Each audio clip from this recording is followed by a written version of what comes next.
Déjà, il est important pour présenter un travail que nous avons débuté avec Sacha, organiste, depuis 1 an et demi. Et donc pour nous, c'est une grande chance de pouvoir présenter ce programme assez inconnu qui est de marier la harpe et l'orgue. Donc on a fait aussi tout un travail de transcription, d'adaptation musicale et de pouvoir le présenter à des membres du jury. C'est l'occasion de présenter un travail harpe et orgue, donc un travail atypique sur un répertoire que parfois on donne pour la première fois parce qu'il y a eu beaucoup de transcriptions de pièces et donc on joue pour la première fois devant un public. C'est l'occasion de pouvoir présenter une collaboration que je mène depuis maintenant plus d'1 an avec ma partenaire chanteuse Margot Poguet. Et donc on a élaboré des idées de programme pour, à terme, on a envie de se produire en concert, de partager notre intérêt et notre motivation à faire découvrir le répertoire pour voix et orgue.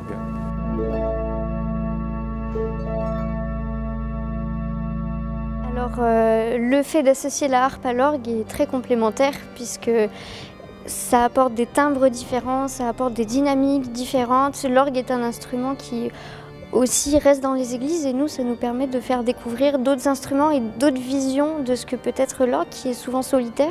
Et là, de le marier avec d'autres instruments montre que c'est un instrument comme parmi d'autres auquel on peut faire ce qu'on appelle de la musique de chambre, donc de la musique à plusieurs et de réussir à marier les deux.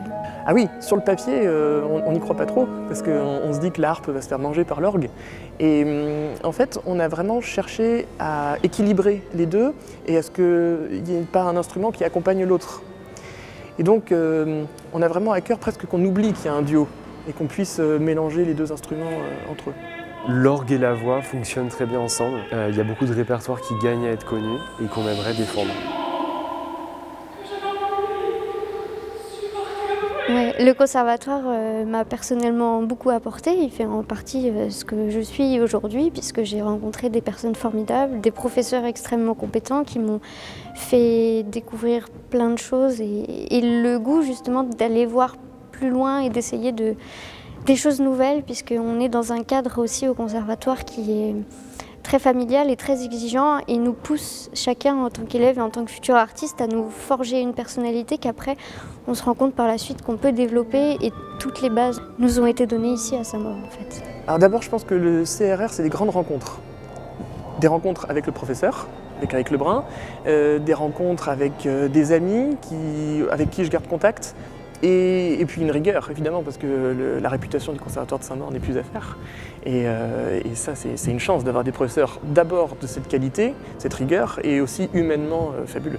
J'ai vraiment de très bons souvenirs parce que c'est au Conservatoire de Saint-Maur que j'ai vraiment commencé ma carrière de musicien professionnel.